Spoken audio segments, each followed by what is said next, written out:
श्रद्धयाम इदम श्राद्धम।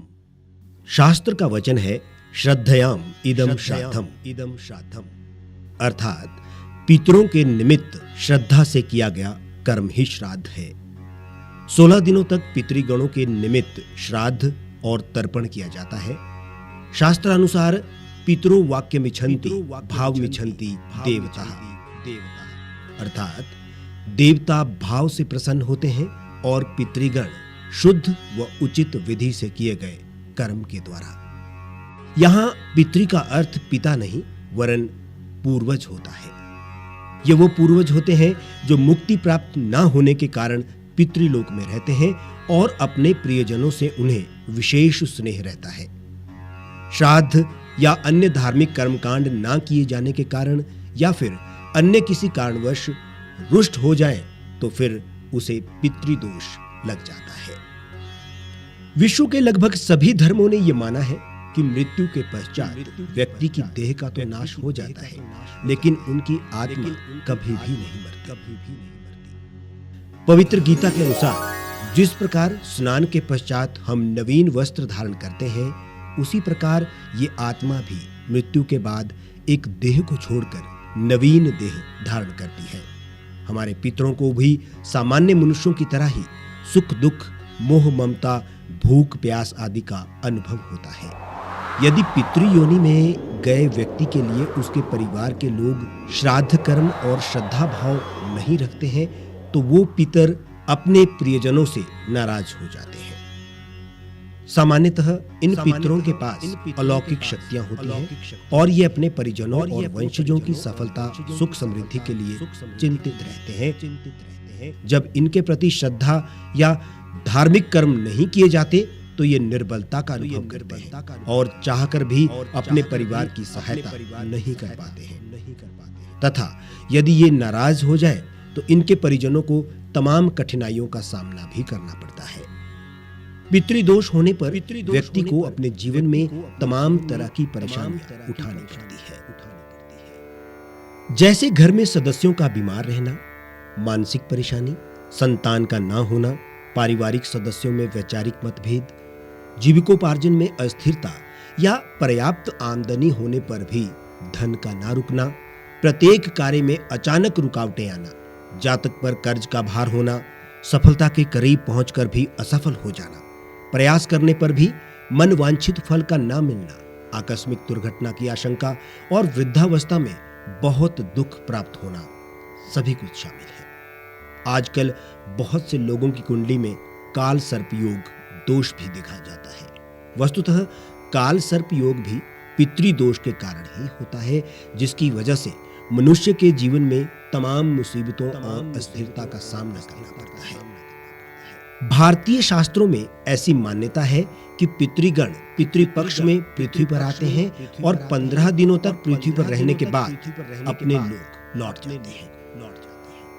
शास्त्रों में बताया गया है कि पितृपक्ष के दौरान पितृ अपने परिजनों के आसपास रहते हैं, इसलिए इन दिनों कोई भी ऐसा काम नहीं करे जिससे पितृगण नाराज हो जाए। पितृपक्ष के दौरान ब्राह्मण गुरु नाती को भोजन करवाना चाहिए। इससे पितृगण अत्यंत प्रसन्न होते हैं।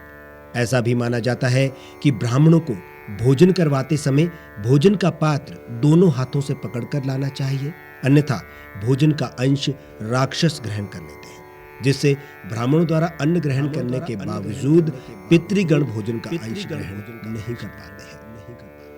पितृपक्ष में द्वार पर आने वाले किसी भी जीव जंतु को मारना नहीं चाहिए, बल्कि उनके योग्य भोजन का प्रबंध करना चाहिए। हर दिन भोजन बनने के बाद एक हिस्सा निकालकर गाय, कुत्ता, कौवा और बिल्ली को देना चाहिए। मान्यता है कि इन्हें दिया गया भोजन सीधे पितरों को भी प्राप्त हो जाता है। शाम के समय घर के द्वार पर एक दीपक जलाकर पितृगणों का ध्यान करना चाहिए। हिंदू धर्म ग्रंथों के अनुसार जिस तिथि को जिसके पूर्वज गमन करते हैं, उसी तिथि को उनका श्राद्ध करना चाहिए। इस पक्ष में जो लोग अपने पितरों को जल देते हैं और उनकी मृत्यु तिथि पर श्राद्ध करते हैं, उनके समस्त मनोरथ पूर्ण होते हैं। जिन लोगों को अपने परिजनों की मृत्यु की तिथि ज्ञात नहीं होती, उनके लिए पितृपक्ष में कुछ विशेष तिथियां भी निर्धारित की गई हैं, जिस दिन वे पितरों के निमित्त श्राद्ध कर सकते हैं। आश्विन कृष्ण प्रतिपदा, इस तिथि को नाना नानी के श्राद्ध के लिए सही बताया गया है। इस तिथि को श्राद्ध करने से उनकी आत्मा को शांति मिलती है। यदि नाना नानी के परिवार में कोई श्राद्ध करने वाला ना हो, तो उनकी मृत्यु तिथि याद ना हो, तो आप इस दिन उनका श्राद्ध कर सकते हैं। पंचमी, जिनकी मृत्यु अविवाहित स्थिति में हुई हो, उनका श्राद्ध इस तिथि को किया जाना चाहिए। नवमी, सौभाग्यवती यानी पति के रहते ही जिनकी मृत्यु हो गई हो, उन स्त्रियों का श्राद्ध नवमी को किया जाता है। यह तिथि माता के श्राद्ध के लिए भी उत्तम मानी गई है, इसलिए इसे मातृनवमी भी कहते हैं। मान्यता है कि इस तिथि पर श्राद्ध कर्म करने से कुल की सभी दिवंगत महिलाओं का श्राद्ध हो जाता है। एकादशी और द्वादशी, एकादशी में वैष्णव सन्यासी का श्राद्ध करते हैं, अर्थात इस तिथि को उन लोगों का श्राद्ध किए जाने का विधान है जिन्होंने संन्यास लिया। चतुर्दशी, इस तिथि में शस्त्र, आत्महत्या, विष और दुर्घटना आदि जिनकी अकाल मृत्यु हुई हो, उनका श्राद्ध किया जाता है, जबकि बच्चों का श्राद्ध कृष्ण पक्ष की त्रयोदशी तिथि को करने के लिए कहा गया है। सर्व पितृमोक्ष अमावस्या, यदि किसी कारण से पितृपक्ष की अन्य तिथियों पर पितरों का श्राद्ध करने से चूक गए हो या पितरों की तिथि याद नहीं है, तो इस तिथि पर सभी पितरों का श्राद्ध किया जा सकता है। शास्त्रानुसार इस दिन श्राद्ध करने से कुल के सभी पितरों का श्राद्ध हो जाता है। यही नहीं, जिनका मरने पर संस्कार नहीं हुआ हो, उनका भी अमावस्या तिथि को श्राद्ध करना चाहिए। बाकी तो जिनकी जो तिथि हो, श्राद्ध पक्ष में उसी तिथि पर श्राद्ध करना चाहिए, यही उचित भी है। हमारे शास्त्रों में पितृपक्ष में विशेष ध्यान रखने योग्य बातों पर भी बहुत विचार किया गया है। पिंडदान करने के लिए सफेद या पीले वस्त्र ही धारण करें। जो इस प्रकार श्राद्धादि कर्म संपन्न करते हैं, वे समस्त मनोरथों को प्राप्त करते हैं और अनंत काल तक स्वर्ग का उपभोग करते हैं। श्राद्ध कर्म करने वालों को ब्रह्मा जी द्वारा रचित आयु, आरोग्य, धन, लक्ष्मी प्राप्त करने वाला अमृत मंत्र अवश्य जाप करना चाहिए। मंत्र है देवताभ्य पितृभ्यश्च महायोगिश्च एव च नमः स्वाध्याय स्वाहाय नित्यमेव भवन्त्युत। श्राद्ध सदैव दोपहर के समय ही करें। प्रातः एवं सायंकाल के समय श्राद्ध निषेध कहा गया है। हमारे धर्म ग्रंथों में पितरों को देवताओं के समान संज्ञा दी गई है। पितृलोक को मनुष्य लोक से आंखों द्वारा नहीं देखा जा सकता। जीवात्मा जब इस स्थूल देह से पृथक होती है, उस स्थिति को मृत्यु कहते हैं। यह भौतिक शरीर 27 तत्वों के संघात से बना है। स्थूल पंच महाभूतों एवं स्थूल कर्मेंद्रियों को छोड़ने पर, अर्थात मृत्यु को प्राप्त हो जाने पर भी 17 तत्वों से बना हुआ सूक्ष्म शरीर विद्यमान रहता है। हिंदू मान्यताओं के अनुसार 1 वर्ष तक प्राय सूक्ष्म जीव को नया शरीर नहीं मिलता। मोहवश वो सूक्ष्म जीव स्वजनों और घर के आसपास घूमता रहता है। यह कहना भी सही होगा कि श्राद्ध कार्य के अनुष्ठान से सूक्ष्म जीव को तृप्ति मिलती है, इसलिए श्राद्ध कर्म किया जाता है। श्रद्धा पूर्वक श्राद्ध में दिए गए ब्राह्मण भोजन का सूक्ष्म अंश परिणत होकर उसी अनुपात और मात्रा में प्राणी को मिलता है जिस योनि में वो प्राणी है। पितृलोक में गया हुआ प्राणी श्राद्ध में दिए हुए अन्न का स्वधा रूप में परिणत हुए खाता है। यदि शुभ कर्म के कारण मरकर पिता देवता बन गया, तो श्राद्ध में दिया हुआ अन्न उसे अमृत में परिणत होकर देव योनि में प्राप्त होगा। गंधर्व बन गया हो तो वो अन्न अनेक भोगों के रूप में प्राप्त होता है। पशु बन जाने पर घास के रूप में परिवर्तित होकर उसे तृप्त करेगा। यदि नाग योनि मिली तो श्राद्ध का अन्न वायु के रूप में तृप्ति को प्राप्त होगा। दानव, प्रेत और यक्ष योनि मिलने पर श्राद्ध का अन्न नाना अन्नपान और भोग्य रास आदि के रूप में परिणत होकर प्राणी को तृप्त करेगा। सच्चे मन, विश्वास, श्रद्धा के साथ किए गए संकल्प की पूर्ति होने पर पितरों को आत्मिक शांति मिलती है। तभी वे हम पर आशीर्वाद रूपी अमृत की वर्षा करते हैं। श्राद्ध की संपूर्ण प्रक्रिया दक्षिण दिशा की ओर मुंह करके की जाती है। इस अवसर पर तुलसी दल का प्रयोग अवश्य करना चाहिए। गया, पुष्कर, प्रयाग, हरिद्वार आदि तीर्थों में श्राद्ध करने का विशेष महत्व बताया है। जिस दिन श्राद्ध करें उस दिन पूर्ण ब्रह्मचर्य का पालन करें। श्राद्ध के दिन क्रोध, चिड़चिड़ापन और कलह से दूर रहें। पितरों को भोजन सामग्री देने के लिए मिट्टी के बर्तनों का प्रयोग किया जाए तो पत्ते और लकड़ी के बर्तन का भी प्रयोग किया जा सकता है। ये तो हम आपको बता रहे थे कि श्राद्ध क्या है, क्यों और कैसे मनाए जाते हैं। इस बात पर भी आज युवा पीढ़ी को सोचना होगा कि ये केवल और केवल मान्यताएं नहीं है, ये रीति है हमारे समाज की, धर्म की, आस्था की और सामाजिक और सांस्कृतिक व आध्यात्मिक व्यवस्था की। इसे हम खोते जा रहे हैं। नई पीढ़ी का युवा इस बात पर बहस करता हुआ दिख जाता है कि जीते जी तो सुख दिया नहीं और मरने के बाद श्राद्ध करने में भीड़ जमा रहती है। उनकी इस बात को वाजिब ना ठहराते हुए ये कहना होगा कि जीते जी भी हमें बुजुर्गों और अपने माता पिता के सुख दुख में साथ रहना होता है और उनके देहावसान के बाद श्राद्ध कर्म में भी उसी आस्था के साथ इस रिवाज को निभाने में उत्सुकता से आगे आना चाहिए। यहाँ एक बात और जो हैरत में डालती है, कुछ समय पहले तक श्राद्ध घरों में शुद्धिकरण के साथ कन्याओं को पूजने और गाय पक्षियों को भोजन करवाने के साथ ब्राह्मण की पूजा तक सीमित थे। धीरे धीरे इसे लोगों ने स्टेटस सिंबल की तरह हाईटेक करने की ओर मोड़ना शुरू कर दिया। पहले गांव और फिर कई गांव के लोग एक साथ धाम पर आमंत्रित किए जाने लगे।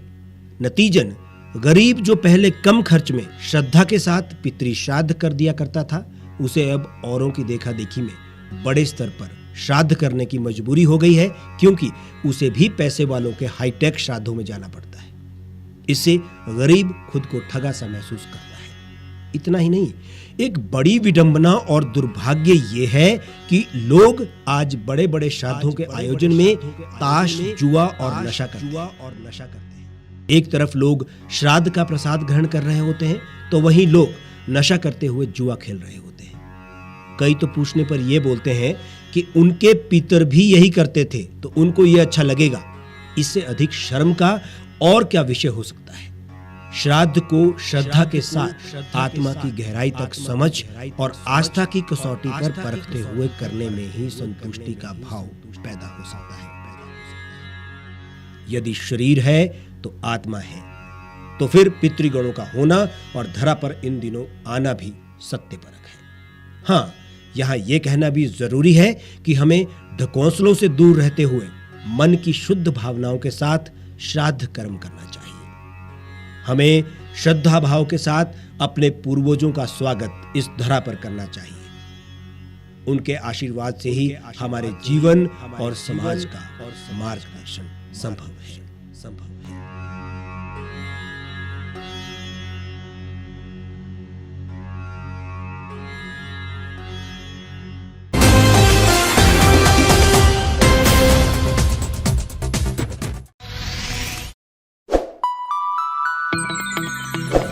खबरों में बने रहने के लिए सब्सक्राइब करें द रीव टाइम्स, लाइक और शेयर करना ना भूलें। गांव की चौपालों से लेकर संसद के गलियारों तक, गृहिणी के चूल्हे से लेकर निवेश और बाजारों तक, किसानों के हाल से लेकर खेत और खलिहानों तक, शिक्षा और स्वास्थ्य से लेकर खेल के मैदानों तक, संसद के प्रधान से लेकर पंचायत के पंच तक, सेंट्रल हॉल से लेकर ग्राम सभा के मंच तक, हर खबर पर रहेगी हमारी पैनी नजर।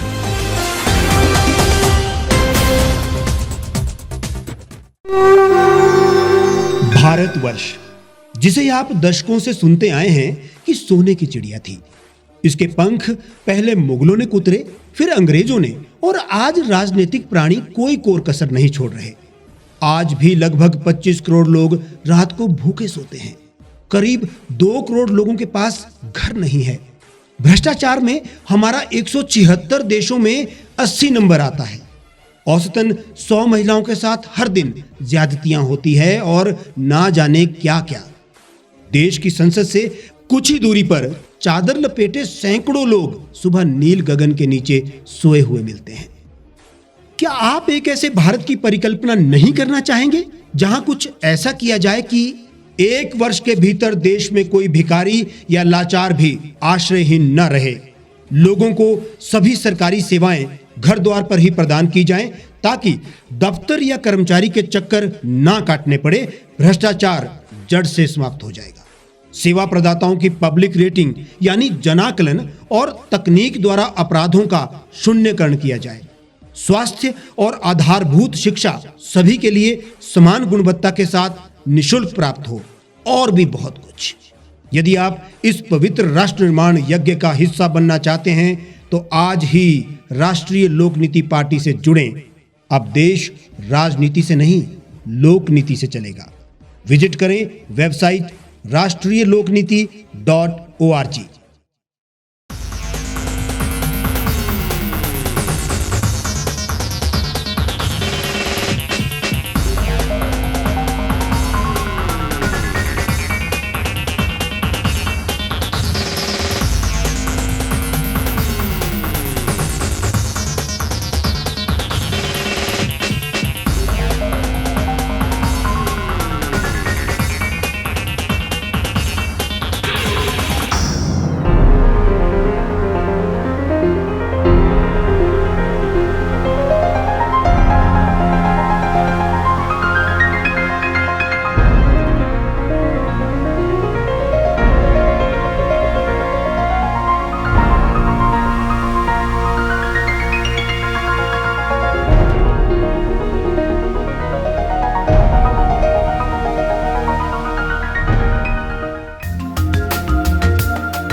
एक छत के नीचे सुविधाओं का अब उठाएं लाभ।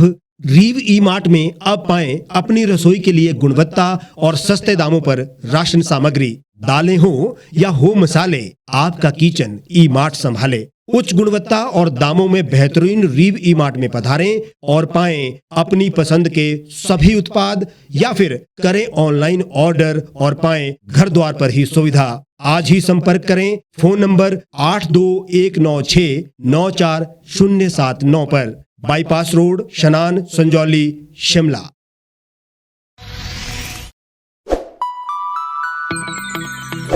लेटेस्ट खबरों के लिए आप यूं ही देखते रहिए द रीव टाइम्स।